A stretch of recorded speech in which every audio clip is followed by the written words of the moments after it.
I hesitated for a long time before writing this. Every time I start, it feels like my fingers get heavier.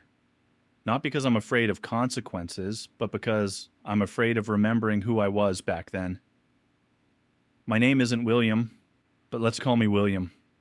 I've used that name online more than my real one. I'm in my 30s now.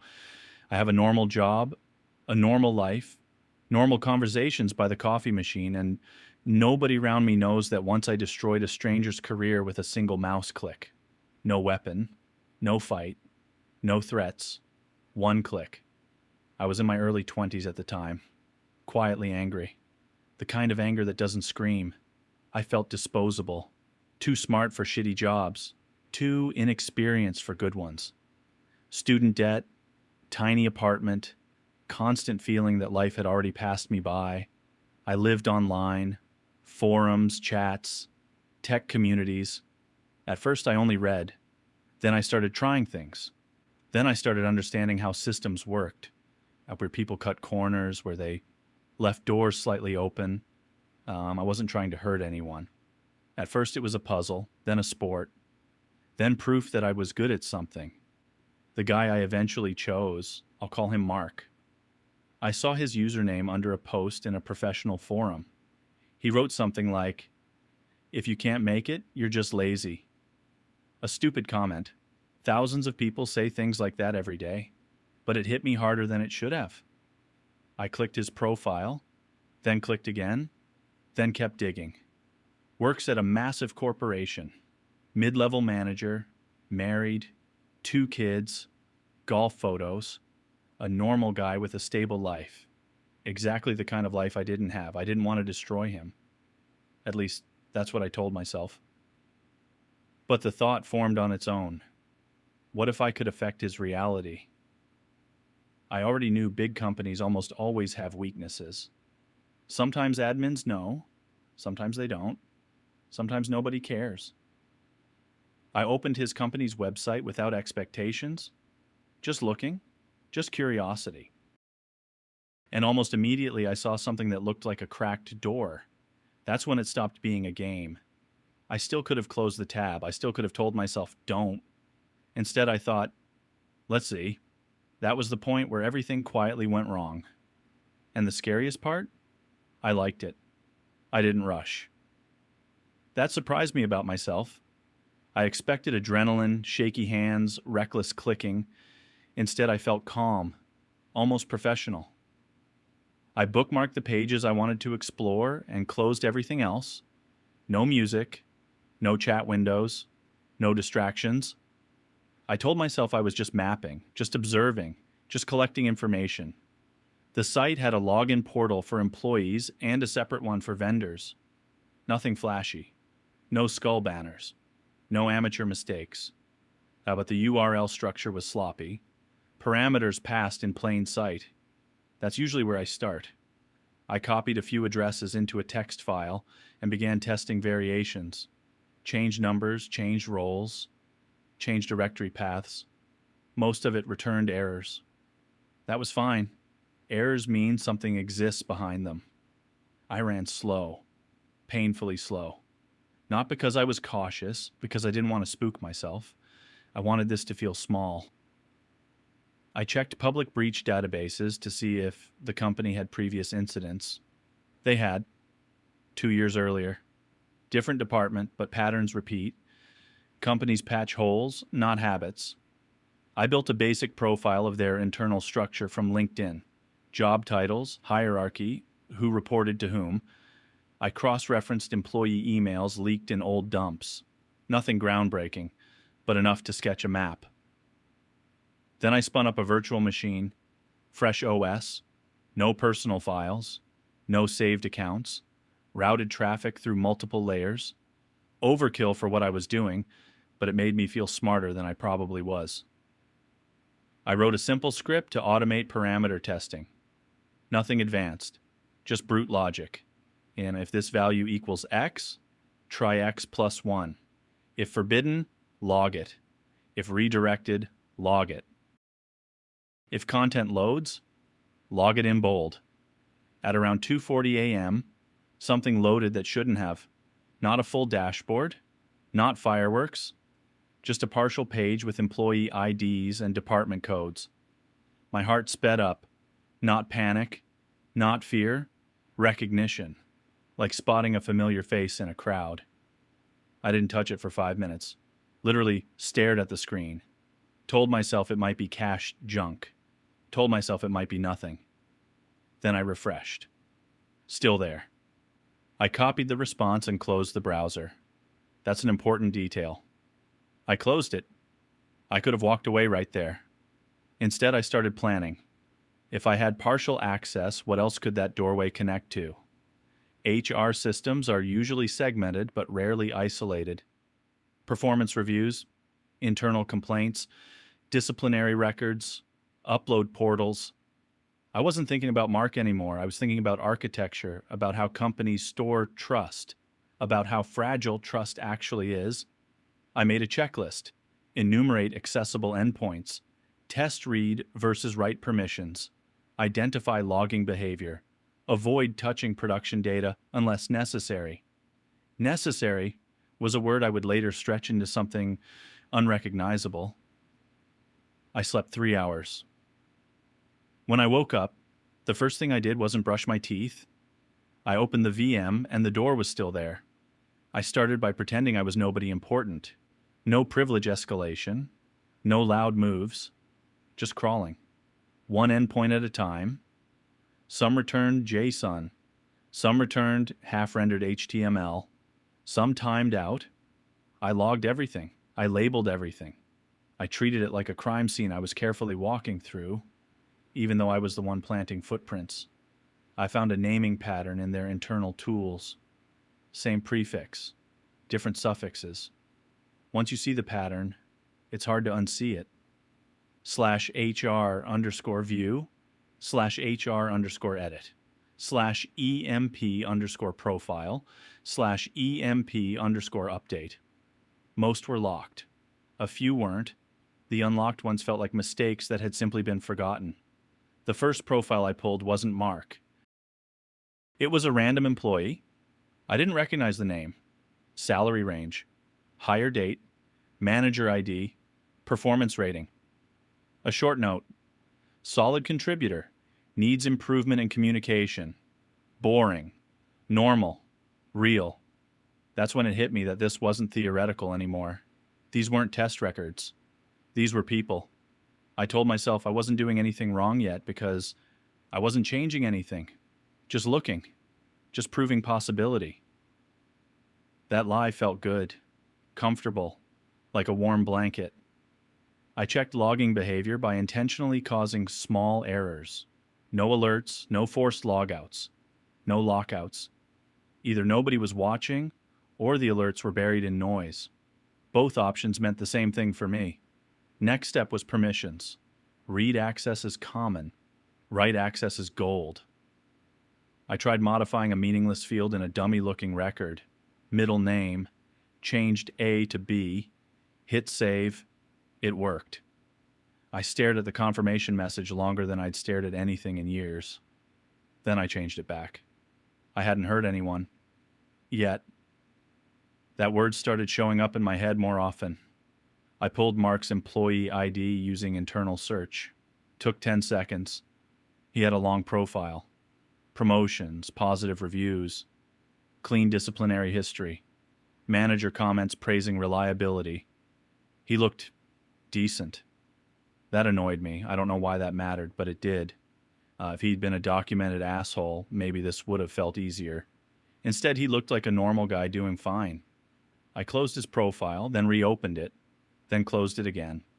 I started exploring what fields existed beyond the visible ones. Hidden form parameters, disabled inputs. Sometimes developers hide things in the front end, but forget the back end still listens. I found a field called internal_flags. It wasn't visible on the page, but it accepted input. Most employees had null. Some had values. Short codes. I cross-referenced those codes against other records. One code correlated strongly with people who had disciplinary actions. Another correlated with people on performance improvement plans. Another correlated with people who had been terminated. They never labeled it. They never had to. Machines don't care about moral clarity. I tested changing a flag on a random terminated employee. Nothing happened. Of course nothing happened. They were already gone. Then I tested adding a minor flag to a random active employee. I refreshed the page. A new warning banner appeared. Employee under review. My stomach dropped. Not because I felt bad, not because I felt scared, because I realized how small the action was. One invisible value, one database field, one lie that looked official. I removed the flag. Banner disappeared. No alarms, no emails, no angry sysadmin bursting through my door. That was the moment I understood the real danger. Not that I could change things, but that nobody would know if I did. I leaned back in my chair and laughed quietly. It sounded wrong. It felt wrong. I told myself I wouldn't touch Mark. I told myself I just wanted to see how far this went. I told myself a lot of things. And I believed them. For about an hour, I tried distracting myself. Opened YouTube. Closed it. Made coffee. Didn't drink it. My brain kept replaying the same idea. I could change a life without leaving my chair. No masks, no cameras, no noise. That level of control messes with you. It makes bad ideas feel reasonable. I told myself I needed a reason. Not curiosity, not ego. A reason. So I went back to Mark's forum posts, read more of his comments. Some were neutral, some helpful, some smug. Nothing monstrous. Just a guy who believed the world worked fairly. That annoyed me more than outright cruelty would have. People like him always think they earned everything. People like me always feel like we're invisible. I started constructing a justification, not destroying, not firing, just a nudge, a small stain, something that would make his perfect record less perfect. I convinced myself it would be a lesson. I convinced myself he'd recover. I convinced myself I wasn't a bad person. Then I opened his profile. I stared at his clean history. No warnings, no flags, no blemishes. I hovered over the internal _flags field. My hand wasn't shaking. That scares me more than anything. I thought about my own bank balance, my rejection emails, my shitty apartment. I thought about his golf photos. I typed a code I knew meant performance concern, not termination, not fraud, just enough to trigger scrutiny. My finger rested on the mouse. I still could have stopped. I didn't. I clicked save. Nothing dramatic happened, no sound, no animation, just a small confirmation message. I refreshed. A yellow banner appeared on Mark's profile. Employee under review. That was it. That was the moment I crossed from observer to actor. I sat there waiting for regret. It didn't come. What I felt was a slow, sick warmth, like I'd finally tipped a scale that had been stuck my whole life. I told myself I was done. I told myself I'd close everything. I didn't. I watched the page, refreshed again. Still there. Mark's record was no longer perfect. And I had done that. Alone. Silently.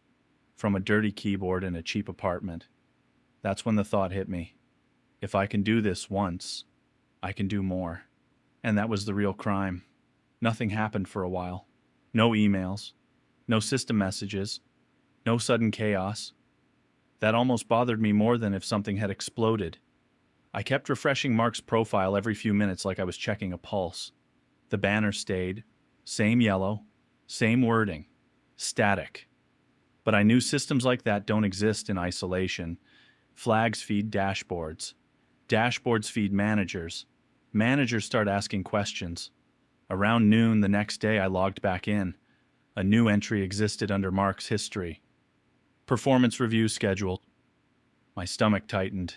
Not guilt, not panic, anticipation. I hated myself for that.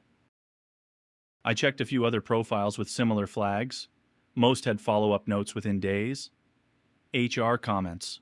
Manager observations. Vague language. Corporate speak that looks harmless, but kills momentum. I realized something important. I didn't need to invent a crime. The system would do that for me.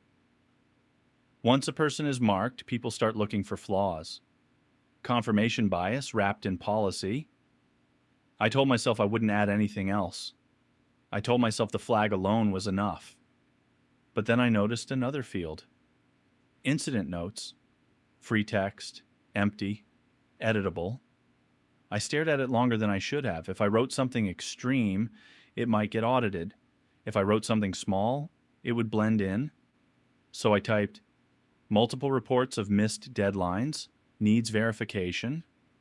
It wasn't dramatic. It wasn't specific. It sounded exactly like corporate noise. I saved. Again, no alarms, no warnings, just another invisible lie added to the pile. I leaned back and felt a wave of adrenaline that made my hands tingle. This wasn't hacking anymore. This was storytelling. I was writing a narrative inside an official system, a narrative that would slowly become truth. I checked his profile once more. Clean career. Now with a shadow. I closed the VM. I told myself I was done. I went to bed. I didn't sleep. The next morning I checked before I even stood up. Laptop on bed, VM open, same route, same door. Mark's profile had changed. His manager had added a comment. Noticed decline in responsiveness. Investigating. That line felt like a punch. I didn't write that. A real person did. Because of me, someone else was now participating in the story I started. I felt a brief flicker of something close to guilt. It drowned under adrenaline. I kept watching.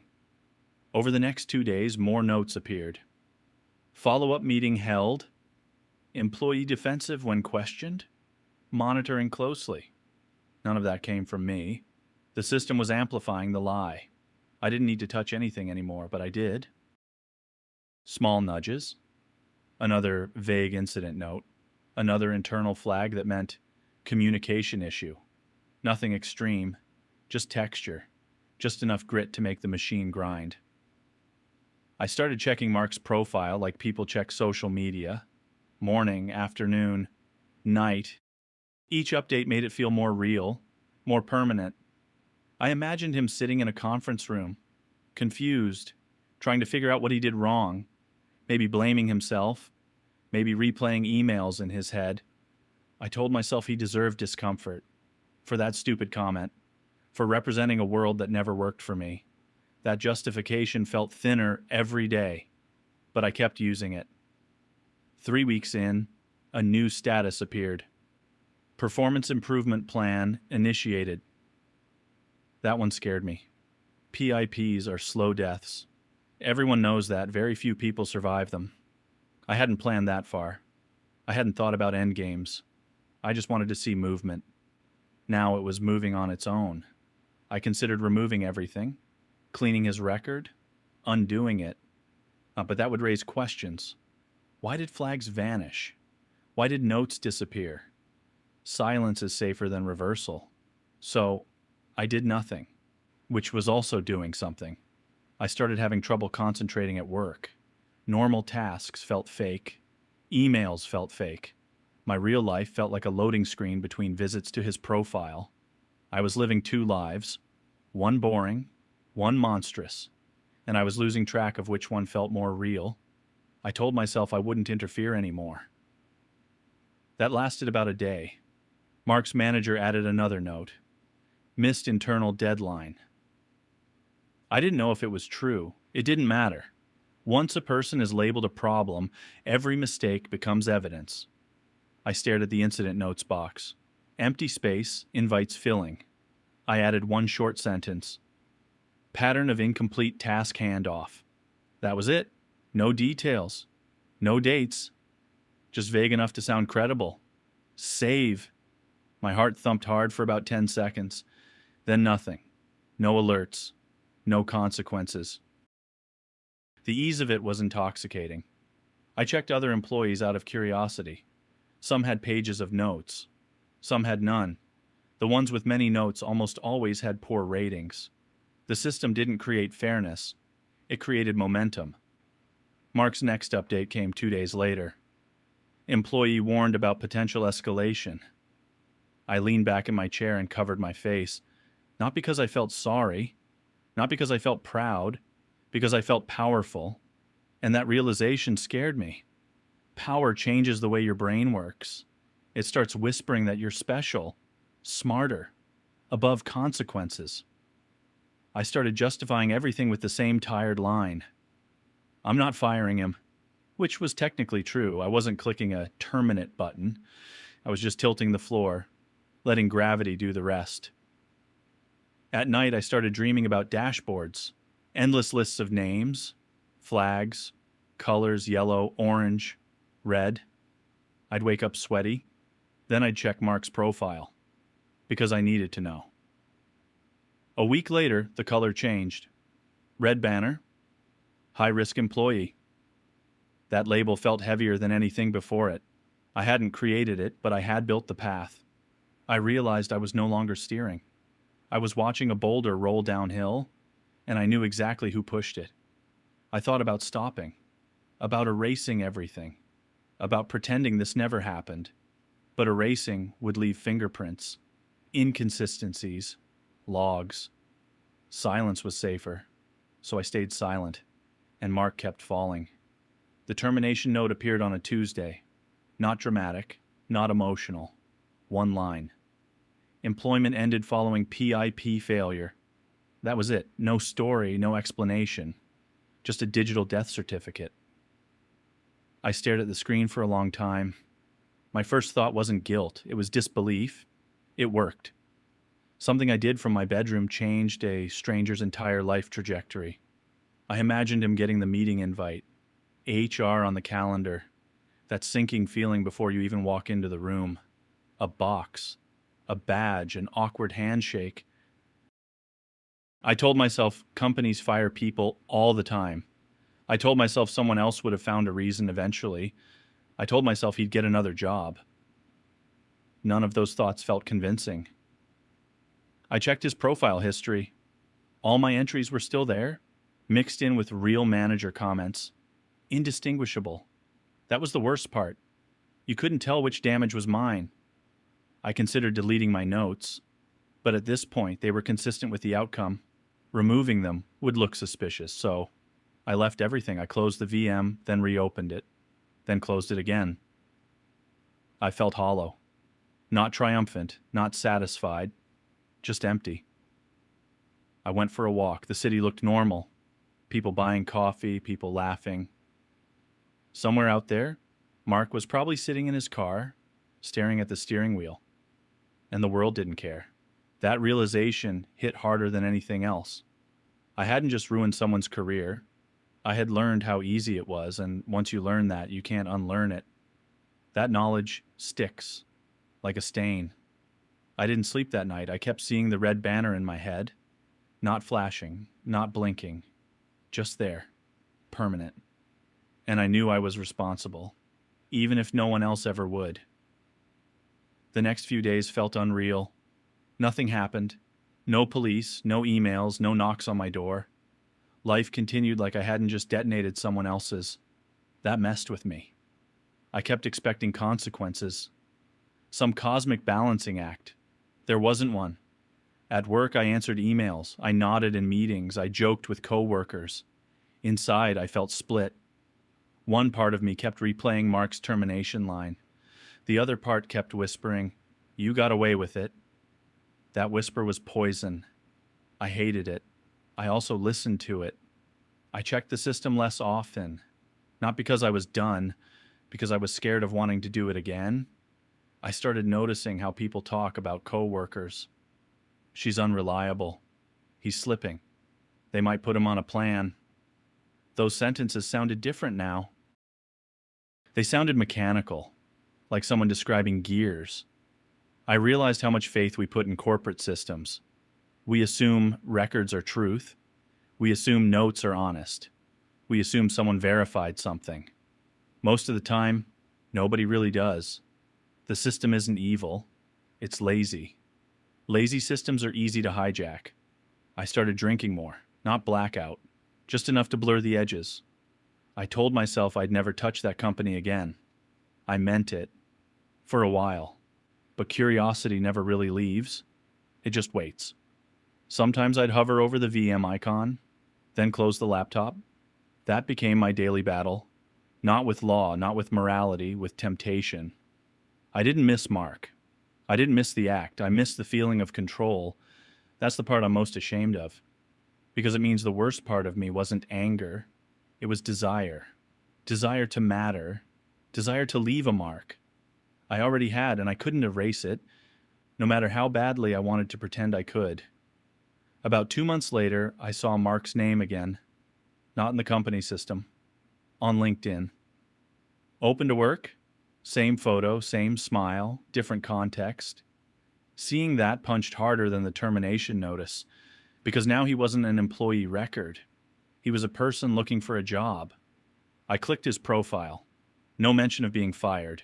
Just seeking new opportunities. Corporate speak for being pushed out. I scrolled his activity. A post about layoffs in the industry. A repost about staying positive. Nothing angry. Nothing bitter. That made it worse. I imagined him explaining the gap to recruiters. I imagined him lying. Because how do you explain something you don't understand? I started replaying everything.